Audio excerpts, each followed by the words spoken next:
Good afternoon, and welcome to Alden High School's 12th Annual Veterans Day Assembly. My name is Madeline Jones. I'm a junior here at Alden High School. It is my pleasure to be your MC this afternoon. I would like to begin by wishing all of the veterans in attendance today a happy early Veterans Day. At this time, I would like to introduce you to the Alden High School Band under the direction of Mr. Bill Larrabee. To begin our program this afternoon, they will perform a piece called To Honor America by James Swearingen. Our guest conductor this afternoon is Army Staff Sergeant Chris Wojcik, Alden High School class of 2002.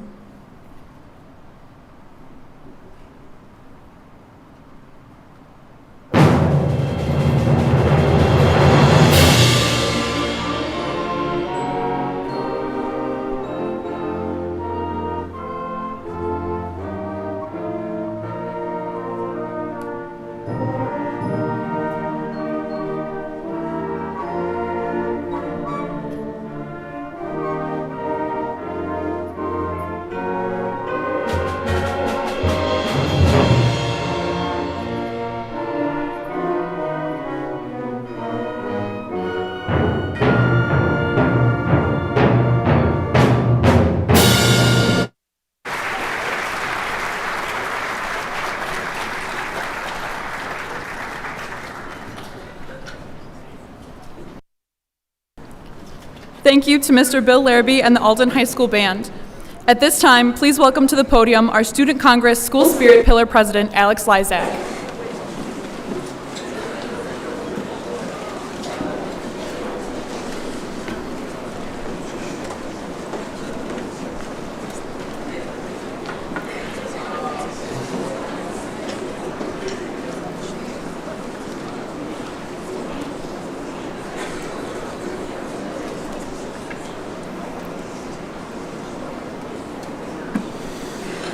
Please stand for the Pledge of Allegiance and the Star-Spangled Banner. I pledge allegiance to the flag of the United States of America and to the republic for which it stands, one nation, under God, indivisible, with liberty and justice for all.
Please be seated.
Thank you once again to the Alden High School Band and Chorus, led by Mr. Larrabee and guest conductor, Staff Sergeant Wojcik.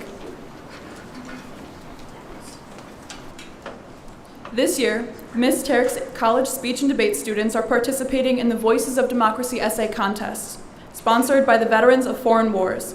This year, to answer the question, what are the greatest attributes of our democracy, please welcome to the podium, Abby White.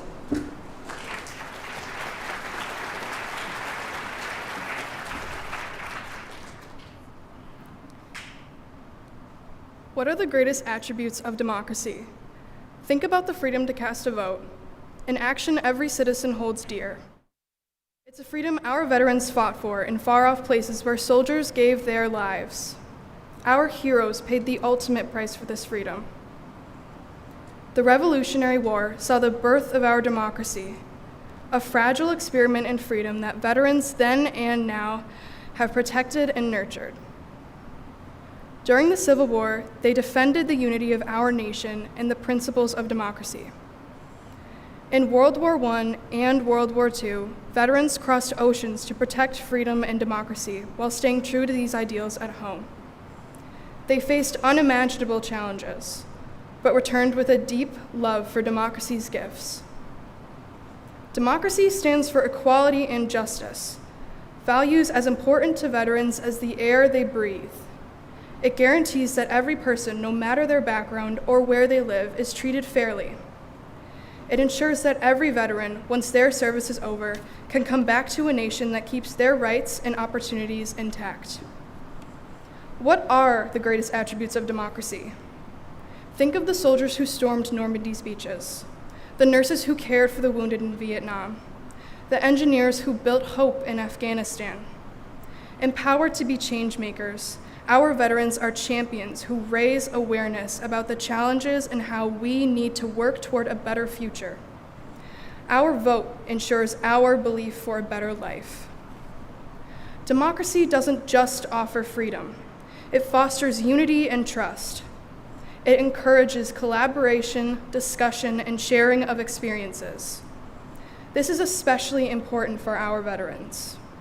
Through organizations like the Veterans of Foreign Wars, veterans find a sense of belonging and a support network. Veterans are the threads that weave us together. Their sacrifices paint the picture of our freedom. Their voices sing the powerful melody of justice, while their unity strengthens the foundation of democracy. Democracy is more than just a political system. It's like the bricks veterans use to build their destinies and dreams. What are the greatest attributes of democracy? Democracy offers the attributes of freedom, equality, justice, and unity, which are preserved through the power of voting. Let's treasure and uphold democracy's principles, honoring the brave men and women who served our nation. Thank you.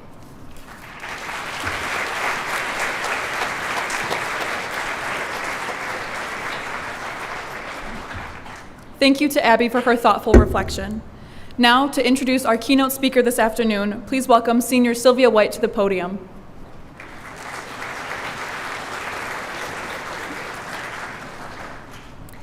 Brian Patrick Castner is an American author, journalist, former explosive ordnance disposal officer, and veteran of the Iraq War. He has authored 4 books, and his writings have been published in the New York Times, Esquire, and Wired. Castner is also a senior crisis advisor with the Amnesty International's Crisis Response Program. Castner was born in 1977 in Buffalo, New York. He attended Marquette University in Milwaukee, Wisconsin, and he graduated with a Bachelor of Science degree in Electrical Engineering in 1999. After graduating, Castner joined the U.S. Air Force as a civil engineering officer. Later, he received a master's degree in fire and emergency management from Oklahoma State University. Castner graduated Naval School Explosive Ordnance Disposal at Eglin Air Force Base, Florida in 2003. He served multiple tours of duty in the Middle East and Southwest Asia, including Iraq, Qatar, and Saudi Arabia. He led bomb disposal companies in Balad Air Base, Iraq in 2005 and Kirkuk Air Base, Iraq in 2006. His last assignment was Nellis Air Force Base in Las Vegas. Castner left military service in 2007. Castner's first book, The Long Walk, was published in 2012 by Doubleday. The book was a New York Times Book Review Editor's Choice and was named one of Amazon's best books of the year. The American Lyric Theater commissioned an opera adaptation of The Long Walk, which premiered at Opera Saratoga in 2015 with music by Jeremy Howard Beck. In 2016, Castner's second book, All the Ways We Kill and Die, was published by Arcade Publishing. One prominent review called it the best book about America's involvement in Iraq and Afghanistan over the last 15 years. In 2018, Doubleday published Castner's third book, Disappointment River, a travel memoir about his retracing of the Northwest Passage. Castner's fourth book, Stampede, was published in 2021. The book is about the Klondike Gold Rush of 1897. Castner has twice received grants from the Pulitzer Center on Crisis Reporting. He was also the writer-in-residence at the Chautauqua Institution in 2014. He was also featured on the PBS documentary Going to War, which was nominated for an Emmy in 2019. As wars rage overseas, Mr. Castner is bringing his knowledge to bear on these conflicts as a journalist, advisor, and recognized expert in the field. We are honored to host him here at Alden High School. Please welcome him to the stage.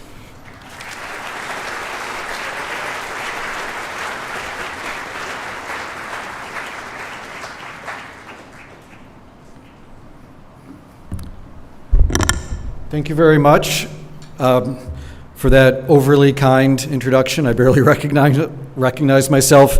It's my great privilege and honor to be here. Thank you, Mr. Ryan, for the invitation to speak. Thank you to all the faculty and staff, and especially Mr. Dabkowski, to Colin for reaching out more than a year ago now for me to be here today and coordinating everything. I'm really grateful. So today, in honor of Veterans Day, I'm going to talk about service, which I think is appropriate since the military used to generally be called the service, which I still think is the best name for the actual experience.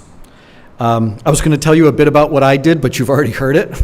I was an officer in the Air Force. I didn't fly except as a passenger on helicopters and cargo planes.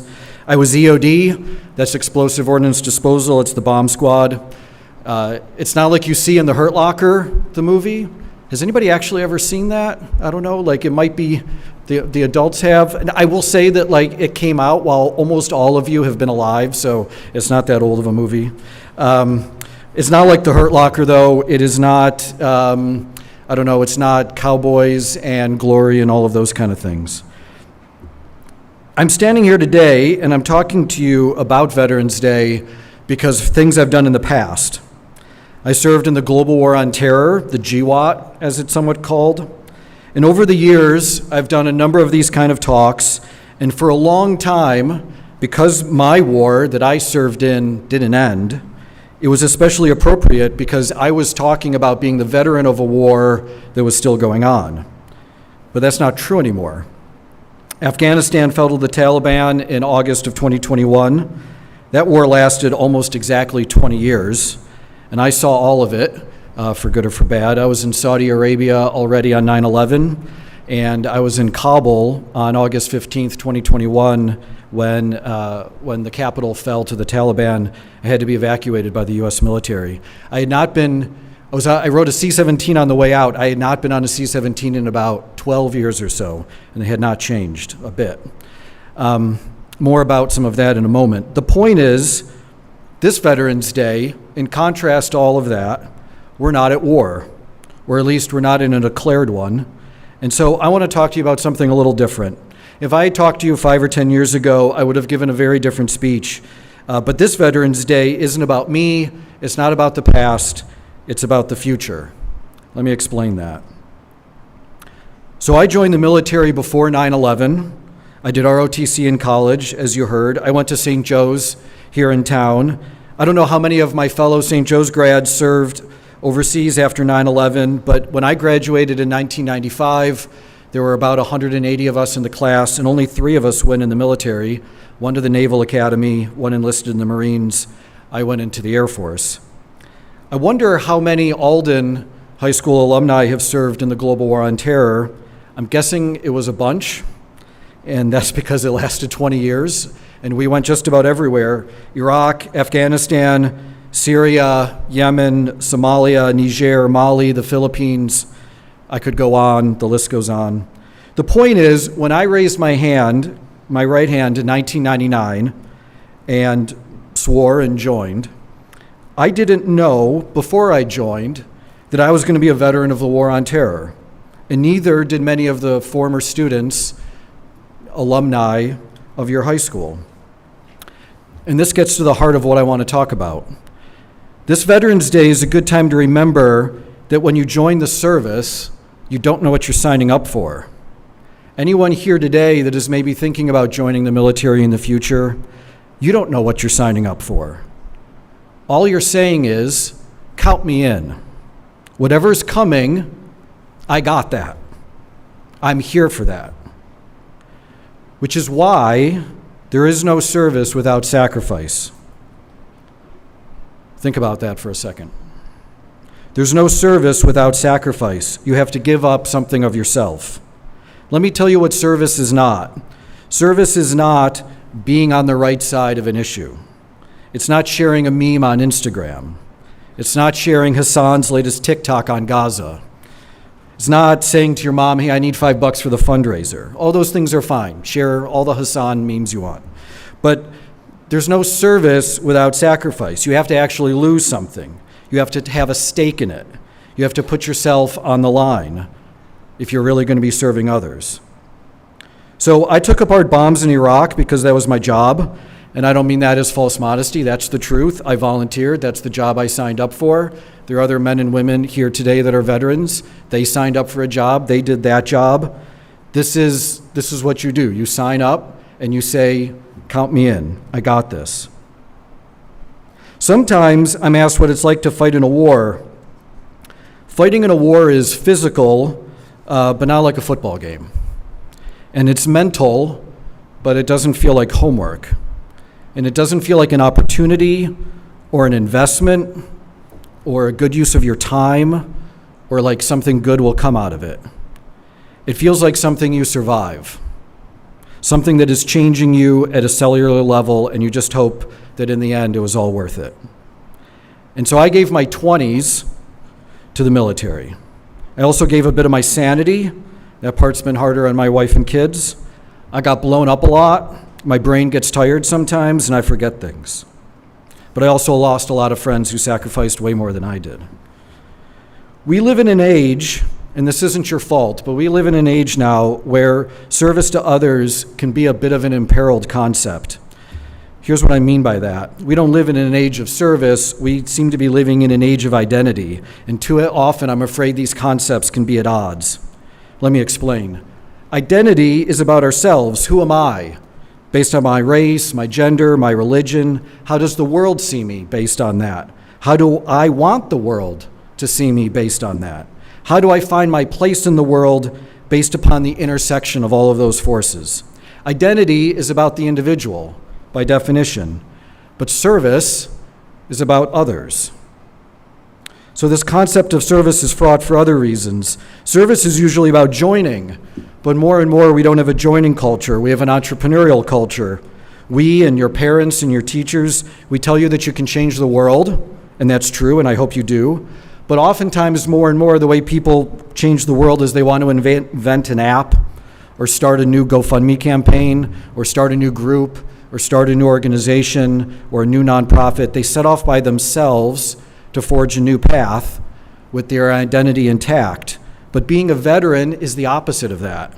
You join a group and you give your identity to it. And this can be tough. Does the group you join deserve it? The U.S. military, we have committed terrible atrocities. We have stacked naked prisoners and took photos of them in Abu Ghraib. We turned a whole country against us. We destroyed villages to save them in Vietnam. We firebombed Japan. We've slaughtered entire tribes of American Indians, indigenous women and children both. We've done all of those things. But we have also freed millions of people from fascism and the Nazis. We have fed and clothed victims of earthquakes and tsunamis. We have accomplished such incredible feats of physical courage that I have trouble talking about them in public. We have defended this country for hundreds of years. This is service to something larger than yourself. When you join the military, or when you join the Peace Corps, or when you join Teach for America, or when you join AmeriCorps, when you answer a calling, you make a sacrifice, you give up something of yourself, but you also gain something. We are all of us human beings. We're part of a community, and we're all called to service in some way. So don't be scared of that, to sacrifice something of yourself in service to others. You gain more in return as part of something far, far bigger than yourself. But let me close with one more word about the future. I said when I joined that I didn't know 9/11 was coming. And anyone that joins now, we don't know what's coming. But we do know that the world is a scary place right now. Since Kabul fell 2 years ago, Russia has invaded Ukraine, and Hamas has attacked Israel, and Israel's reaction to that in Gaza at this moment may yet bring a regional war. There's 2 carrier strike groups in the Eastern Mediterranean, and a guided missile destroyer of ours just fought off an Iranian drone swarm and shot down Houthi cruise missiles from Yemen that were bound for Israel. And if those words that I just said, strike group, drone swarm, Houthis, Yemen, if that doesn't mean much to you, then now you know how most people felt about the Taliban and Al-Qaeda before 9/11. As soon as I'm done with this event, and it is an honor to join you, but as soon as I am done, I am rushing home, I'm grabbing my bag, and I'm flying to Taiwan later today. As you've heard, I work as a war crimes investigator for Amnesty International now, where I kind of do what I used to do in the military, but in reverse. I do post-blast investigations to figure out what weapon and what strike and what attack killed civilians where there's human rights violations. I'm going to Taiwan because we're preparing to document any human rights violations that might happen if China invades Taiwan. And so I'm sorry, and I'm deeply sorry to say that the world is an unstable and a dangerous and an unpredictable place. But I continue to be grateful that there are women and men who raise their hand and they say, count me in. I got this. Thank you.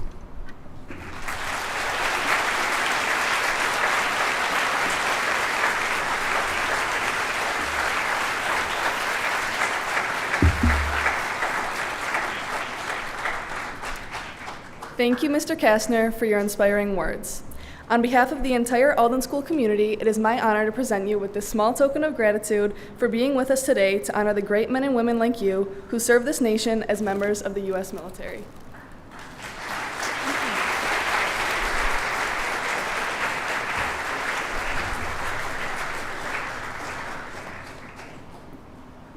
At this time, to honor the veterans here with us today, please welcome to the podium Student Congress officers Maddie Urich and Anthony Kudla.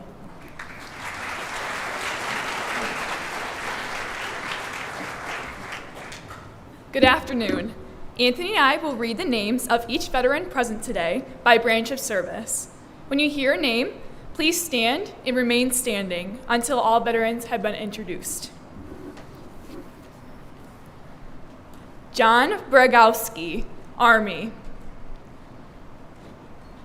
Michael Bennett, Army. Kenneth Beanick, Army. Kevin Dabb, Army. Carl Dygalski, Army. John Ertl, Army.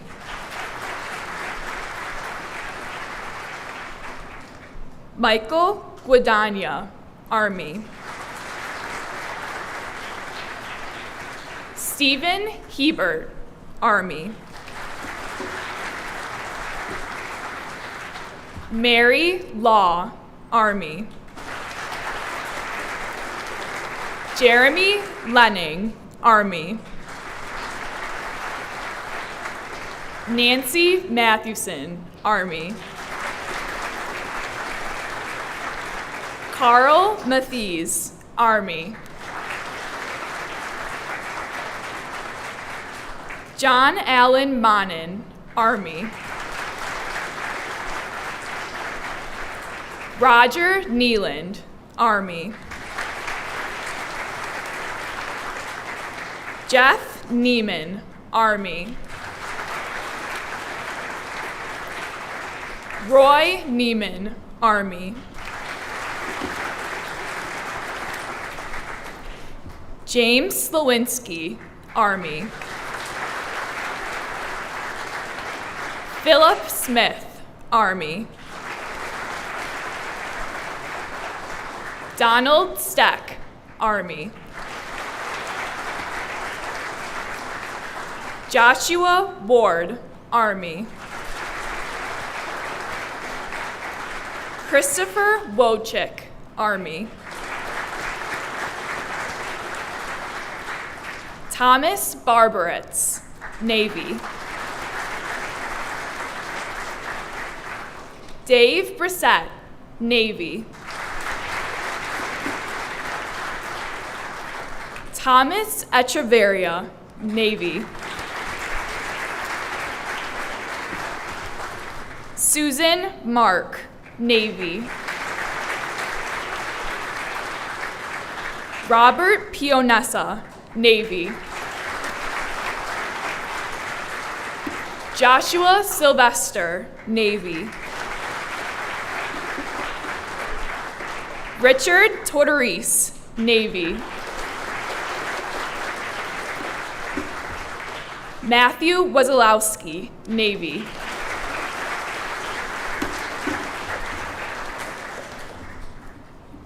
Mark Byers, Marines.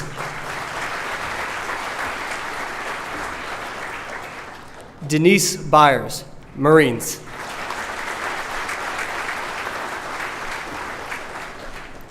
Eric Gallino, Marines.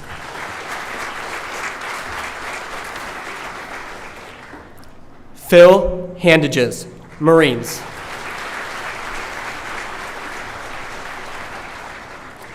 Justin Hewitt, Marines.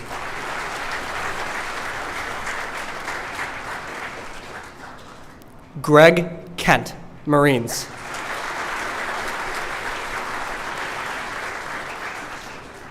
Andrew Cookmansky, Marines.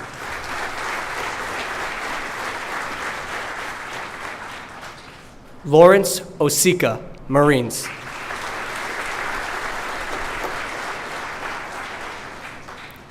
Eric Puzan, Marines.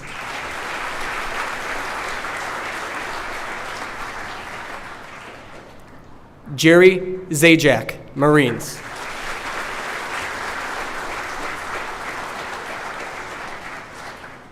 John Zazula, Marines.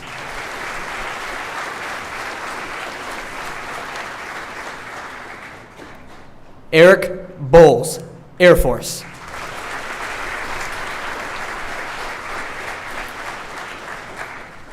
Brian Castner, Air Force.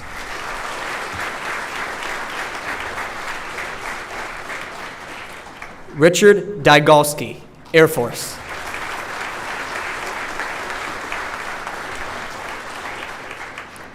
Robert Fritz, Air Force.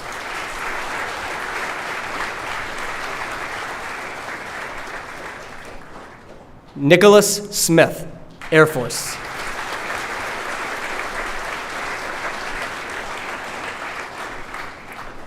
John Eric Monin, Air Force.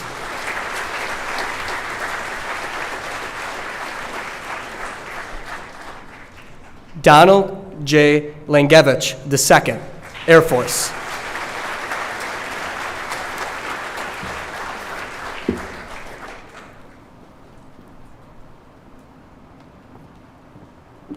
Thank you to all of our veterans here today. We thank you for your dedicated service to our country, and we honor the men and women who have made the ultimate sacrifice in defending our country. A special thank you to our keynote speaker today, Mr. Brian Castner. We are honored by your presence and all veterans today. Thank you to all active service members present today, especially the Color Guard. Special thanks to Trish Jakubowski from the Food Services and the Marilla County Village for sponsoring our reception immediately following today's assembly. And finally, on behalf of the entire Alden School community, I thank you for being here with us this afternoon to appropriately recognize Veterans Day. At this time, I would ask that all of our veterans present here today, along with their hosts, please recess to the cafeteria for a brief reception. Refreshments will be served. Everyone else in the auditorium, please stand and remain in place until our veterans have left the auditorium. And at this time, the Alden High School Band will close out the program with a piece called A Salute to America's Finest. Thank you.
All right, thank you, everybody. Again, how about a round of applause, please, again, for the band. Thank you.